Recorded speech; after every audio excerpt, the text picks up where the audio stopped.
ओम शांति। 13 जनवरी 2024।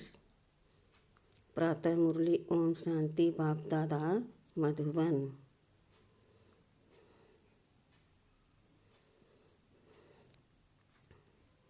मीठे बच्चे, मनुष्य शरीर की उन्नति का प्रबंध रचते आत्मा की उन्नति व जगती कला का साधन बाप ही बतलाते हैं। यह बाप की ही रिस्पॉन्सिबिलिटी है। प्रश्न: सदा बच्चों की उन्नति होती रहे, उसके लिए बाप कौन कौन से श्रीमत देते हैं?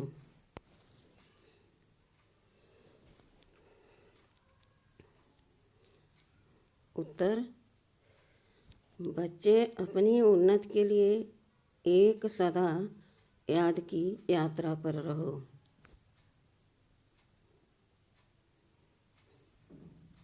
याद से ही आत्मा की जंग निकलेगी। दूसरा, कभी भी बीती को याद नहीं करो और आगे के लिए कोई आस न रखो। तीसरा, शरीर निर्वाह के लिए कर्म भले करो, लेकिन जो भी टाइम मिले वह वेस्ट नहीं करो। बाप की याद में टाइम सफल करो। चौथा, कम से कम 8 घंटा ईश्वरी सेवा करो तो तुम्हारी उन्नति होती रहेगी।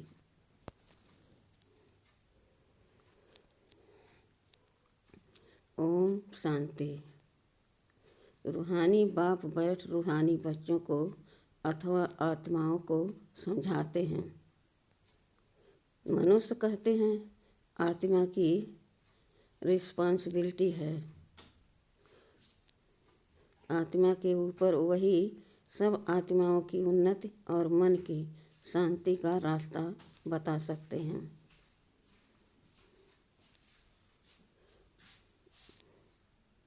आत्मा रहती है भ्रुकुटी के बीच। भ्रुकुटी में सबसे न्यारी अक्सर करके रोग तो होते हैं नहीं।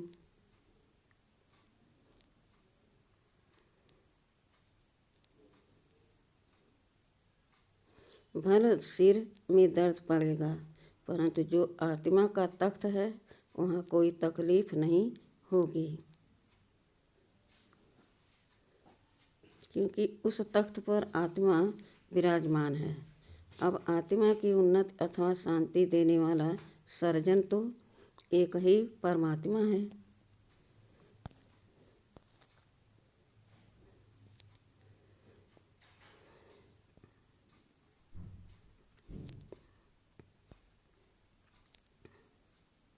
जब आत्मा की उन्नति हो तब आत्मा को हेल्थ वेल्थ भी मिले।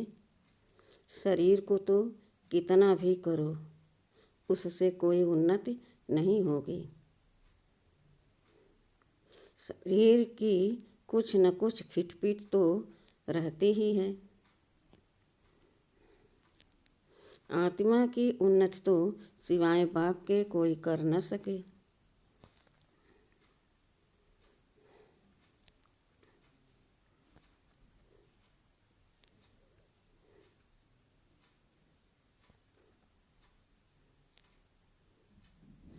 और सब दुनिया में शरीर की उन्नति का प्रबंध रचते हैं, बाकी आत्मा की चलती कला व उन्नति होती नहीं है।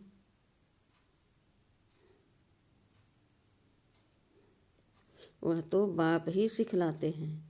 सारा मदार आत्मा पर है। आत्मा ही 84 कला बनती है।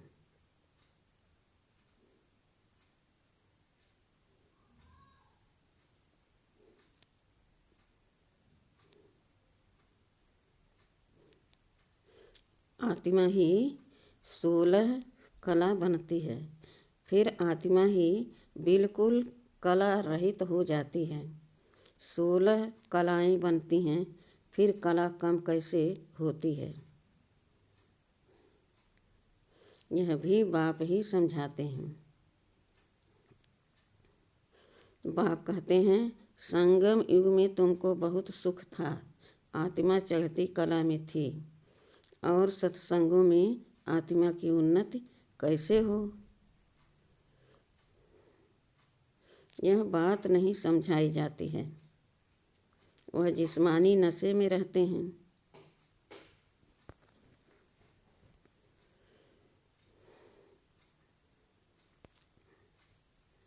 देह अभिमान है। बाप तुमको देही अभिमानी बनाते हैं। आत्मा जो तमो प्रधान बनी है, उसको सतो प्रधान बनाना है। यहाँ सब हैं रूहानी बातें, वहाँ है सब जिस्मानी बातें। सर्जन लोग एक हार्ट निकाल दूसरा डालते हैं। उनका आत्मा से कोई ताल्लुक नहीं। आत्मा तो भ्रुकुटी में रहती है, उनका ऑपरेशन आदि कुछ नहीं होता। अच्छा, बाप समझाते हैं कि आत्मा की उन्नति तो एक ही बार होती है। आत्मा जब तमो प्रधान हो जाती है, तब आत्मा की उन्नति करने वाला बाप आता है। उनके बिगर किसी भी आत्मा की चढ़ती कला हो न सके। बाप कहते हैं, यह छीछी तमो प्रधान आत्माएं मेरे पास आ न सकें। तुम्हारे पास जब कोई आते हैं तो कहते हैं, शांति कैसे मिले,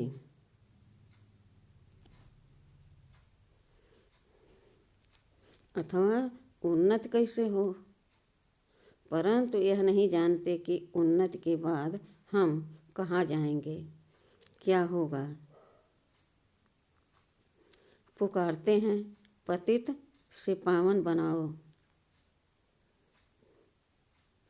जीवन मुक्ति धाम में ले चलो, जीवन मुक्ति धाम में ले जाओ, तो आत्माओं को ही ले जाएंगे ना। शरीर तो यहाँ खत्म हो जाएंगे।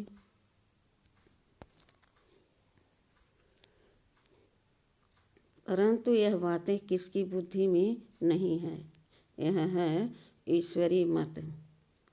बाकी वह सब है मानव मत।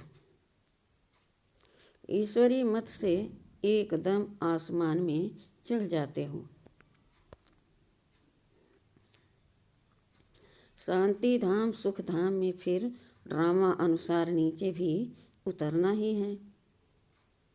आत्मा की उन्नति के लिए बाप के सिवाय और कोई सर्जन नहीं। सर्जन फिर तुमको आप समान बनाते हैं। कोई तो बहुतों की उन्नति अच्छी करते हैं, कोई मीडियम, कोई थर्ड औरों की उन्नति करते हैं। आत्माओं की उन्नति का जवाबदार है ही एक बाप।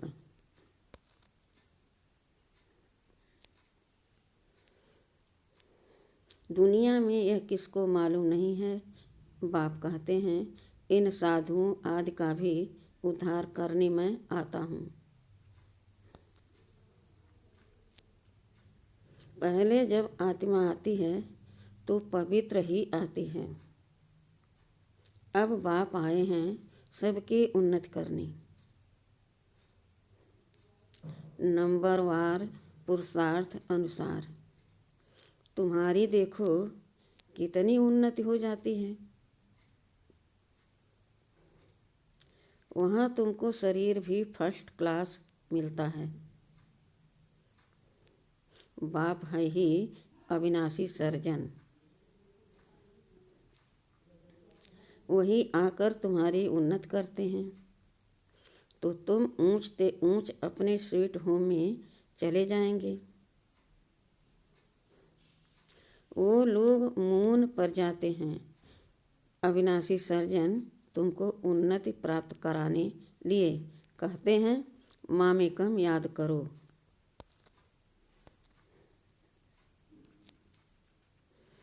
तो विक्रम विनाश होंगे। बाप विश्व के बच्चों को लिबरेट करते हैं। जब तुम स्वर्ग में जाएंगे तब और सब शांति धाम में होंगे।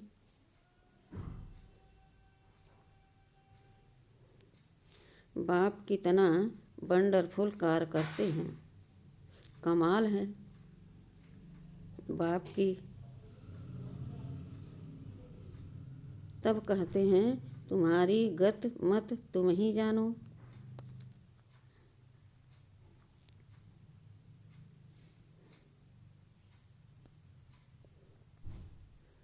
आत्मा में ही मत है। आत्मा अलग हो जाए तो मत मिल न सके।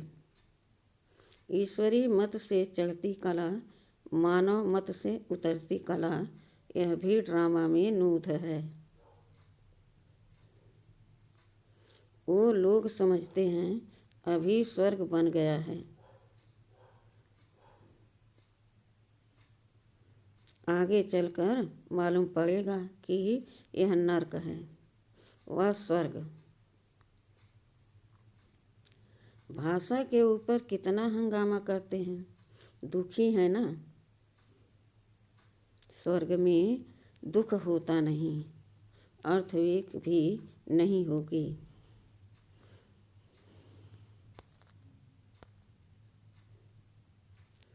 अब पुरानी दुनिया का विनाश होना है, फिर स्वर्ग बन जाएगा, फिर आधा कल्प वह भी गुम हो जाता है। कहते हैं द्वारिका सागर के नीचे चली गई, सोने की चीज़ें नीचे दब गई हैं, सो तो जरूर अर्थवेक से नीचे जाएंगे। समुद्र को थोड़े ही खोद कर निकालेंगे, धरती को खोदते हैं, वहाँ से माल निकालते हैं।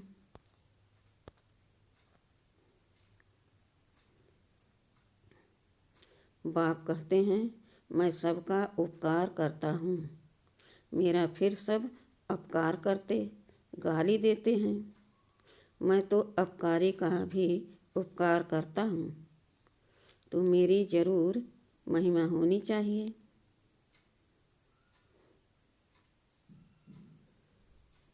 भक्ति मार्ग में देखो कितना मान है। तुम बच्चे भी बाप की कितनी महिमा करते हो। चित्र में 32 गुण दिखाए हैं, अभी तुम भी बाप जैसे गुणवान बन रहे हो। तो कितना पुरुषार्थ करना चाहिए, टाइम वेस्ट नहीं करना चाहिए। बहुत हाईएस्ट बाप पढ़ाते हैं, तो रोज़ जरूर पढ़ना चाहिए। यह अविनाशी बाप भी है, टीचर भी है। पिछाड़ी में आने वाले पुरानों से भी तीखे जा रहे हैं।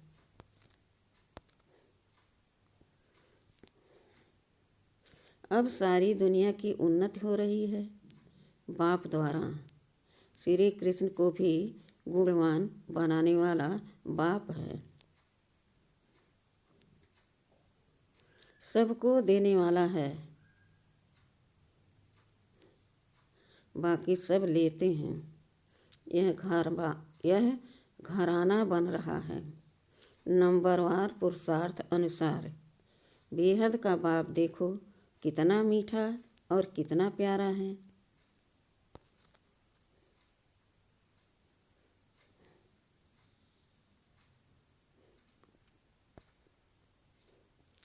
ऊंचे ते ऊंचे बाप द्वारा अब सबकी उन्नति हो रही है। बाकी तो सबको सीढ़ी उतरनी है। कमाल है बाप की। भल खाओ पियो सब कुछ करो, सिर्फ बाबा के गुण गाओ। ऐसे नहीं बाबा की याद में रहने से खाना नहीं खा सकते। रात को फुर्सत बहुत मिलती है, 8 घंटा तो फुर्सत है। बाप कहते हैं कम से कम 8 घंटा इस गवर्नमेंट की सर्विस करो। जो भी आए उनको आत्मा की उन्नति के लिए रास्ता बताओ। जीवन मुक्ति माना विश्व का मालिक और मुक्ति माना ब्रह्मांड का मालिक। ये समझाना तो सहज है ना, परंतु तकदीर में नहीं है तो तदबीर क्या कर सकेंगे।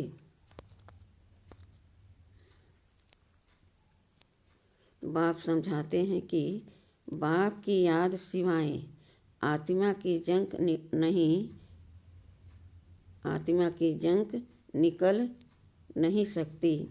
भल ज्ञान सारा दिन सुनाओ, परंतु आत्मा की उन्नति का उपाय याद के सिवाय और कोई नहीं।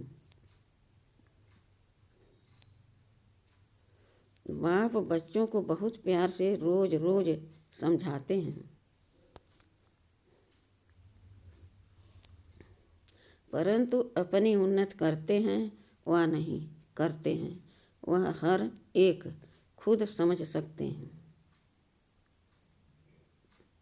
यह सिर्फ तुम नहीं सुनते हो, परंतु सब सेंटर्स वाले बच्चे सुनते हैं। यह टेप रखी है, यह भी अपने में आवाज़ भर कर जाती है। सर्विस पर यह बहुत सर्विस देती है। बच्चे समझते हैं शिव बाबा की मुरली हम सुनते हैं। तुम्हारे द्वारा सुनने से इनडायरेक्ट हो जाता है, फिर यहाँ आते हैं डायरेक्ट सुनने के लिए।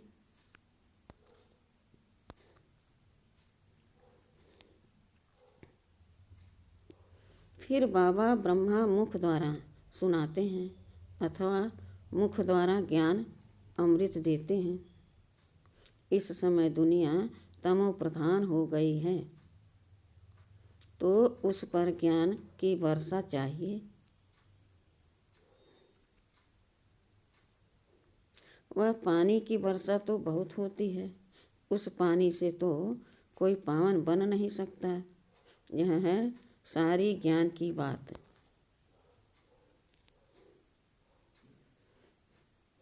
बाप कहते हैं अब जागो, मैं तुमको शांति धाम ले जाता हूँ। आत्मा की उन्नति भी इसमें है, बाकी सब है जिस्मानी बातें। रूहानी बातें सिर्फ तुम ही सुनते हो। पदम पति भाग्यशाली सिर्फ तुम ही बनते हो। बाप है गरीब निवाज, गरीब ही सुनते हैं। तब बाप कहते हैं अहिल्याओं गलकाओं को भी समझाओ। सतयुग में ऐसी बातें नहीं होती। वह है बेहद का शिवालय, अब है बेहद का वेश्यालय। बिल्कुल ही तमो प्रधान है, इससे जास्ती मार्जिन नहीं है। अब इस पतित दुनिया को चेंज होना है। भारत में राम राज और रावण राज होता है। जब अनेक धर्म हो जाते हैं तब अशांति हो जाती है। लड़ाई तो लगती ही रहती है, अब तो बहुत जोर से लड़ाई लगेगी। कड़ी लड़ाई फिर बंद हो जाएगी,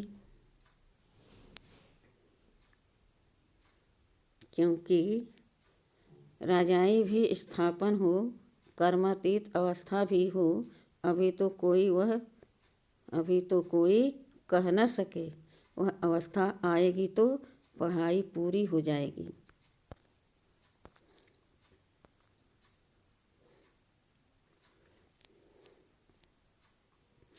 फिर ट्रांसफ़र हो जाएंगे अपने पुरुषार्थ अनुसार।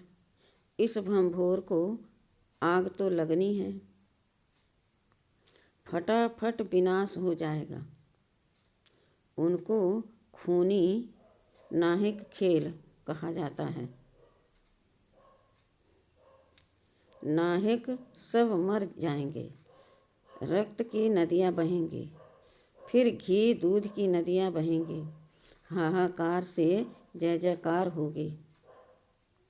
बाकी सब अज्ञान निद्रा में सोते सोते ही खत्म हो जाएंगे। बड़ी युक्ति से स्थापना होती है, विघ्न भी पड़ेंगे, अत्याचार भी होंगे।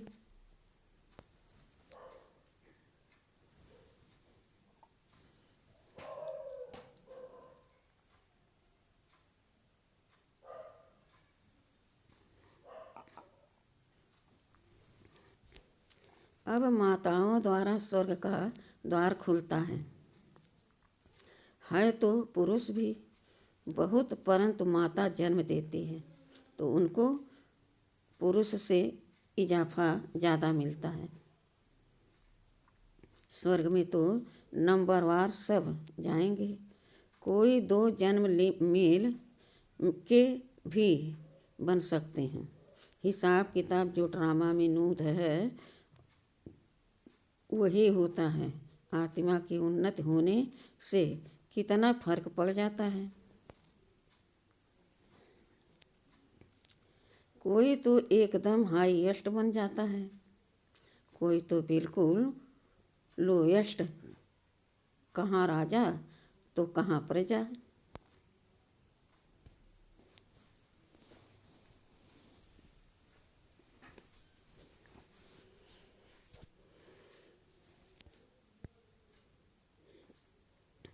मीठे मीठे बच्चों को बाप समझाते हैं, अब पुरुषार्थ करो, योग से पवित्र बनो, तब धारणा हो मंजिल बहुत ऊंची है। अपने को आत्मा समझ बहुत प्यार से बाप को याद करना है। आत्मा का परमात्मा के साथ लव है ना। यह है रूहानी लव, जिससे आत्मा की उन्नति होती है। जिस्मानी लव से गिर पड़ते हैं, तकदीर में नहीं है तो भागंती हो जाते हैं। यज्ञ की बड़ी संभाल चाहिए। माताओं की पाई पाई से यज्ञ की सर्विस हो रही है। यहाँ गरीब ही साहूकार बनते हैं।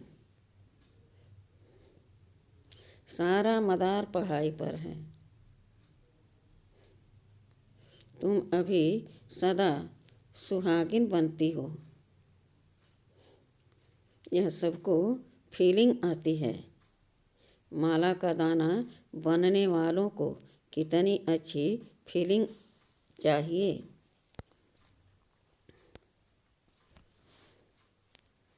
शिव बाबा को याद करते सर्विस करते रहो तो बहुत उन्नति हो सकती है।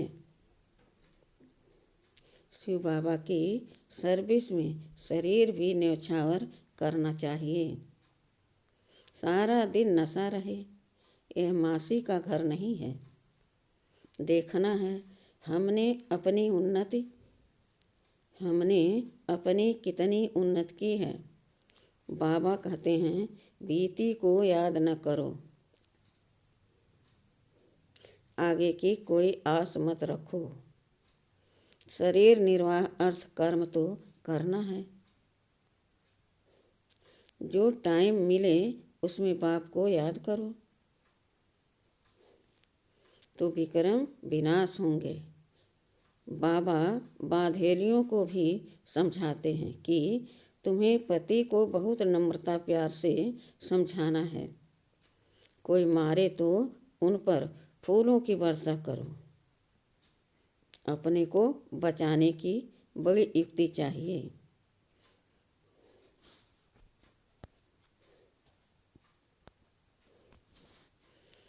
आँखें बड़ी शीतल चाहिए, कभी हिले नहीं। इस पर अंगद का भी मिसाल है। बिल्कुल अडोल था। तुम सब महावीर हो। जो कुछ पास्ट हुआ उनको याद नहीं करना है। सदैव हर्षित रहना है। ड्रामा पर अटल रहना है। बाप खुद कहते हैं, मैं भी ड्रामा के बंधन में बंधा हुआ हूँ।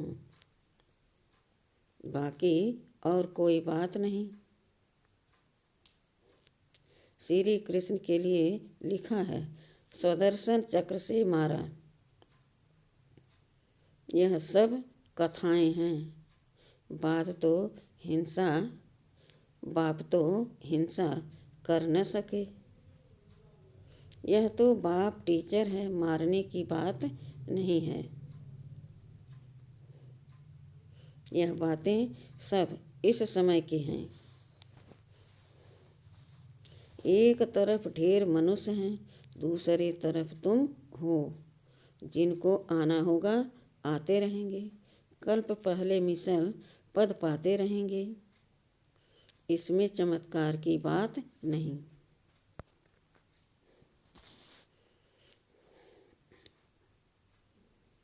बाप रहम दिल है, दुख हरता सुख करता है। फिर दुख कैसे देंगे?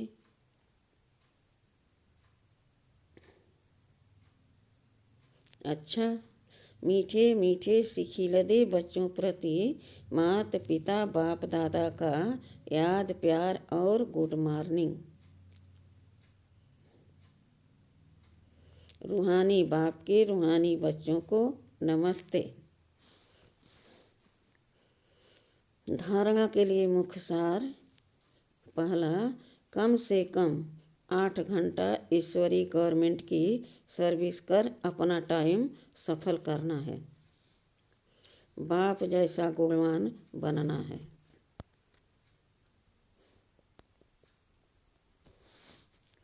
दूसरा, जो बीता उसे याद नहीं करना है। बीती को बीती कर सदा हर्षित रहना है। ड्रामा पर अडोल रहना है। वरदान, संकल्प बोल और कर्म के व्यर्थ को समर्थ में परिवर्तन करने वाले होली हंस भव।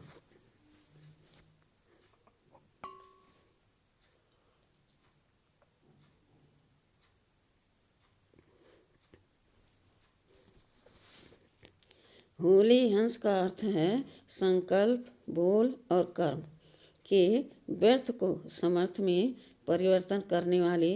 क्योंकि व्यर्थ जैसे पत्थर होता है, पत्थर की वैल्यू नहीं, रत्न की वैल्यू होती है। होली हंस फौरन परख लेता है कि ये काम की चीज़ नहीं है, ये काम की है। कर्म करते सिर्फ यह स्मृति इमर्ज रहे कि हम राजयोगी नॉलेजफुल आत्माएं रूलिंग और कंट्रोलिंग पावर वाली हैं, तो व्यर्थ जा नहीं सकता। यह स्मृति होली हंस बना देगी। स्लोगन, जो स्वयं को इस देह रूपी मकान में मेहमान समझते हैं वही निर्मोही रह सकते हैं। अव्यक्त साइलेंस द्वारा डबल लाइट फरिश्ता स्थिति का अनुभव करो।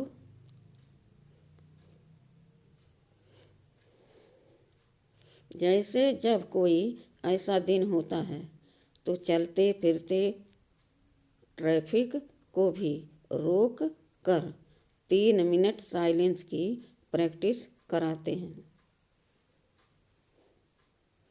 चलते हुए सभी कार्यों को स्टॉप कर लेते हैं। ऐसे आप भी कोई कार्य करते हो या बात करते हो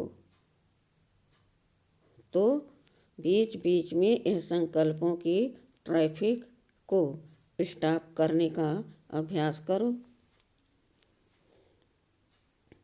1 मिनट के लिए भी मन के संकल्पों को, चाहे शरीर द्वारा चलते हुए कर्म को, बीच में रोक कर अपने फरिश्ते स्वरूप में स्थित हो जाओ।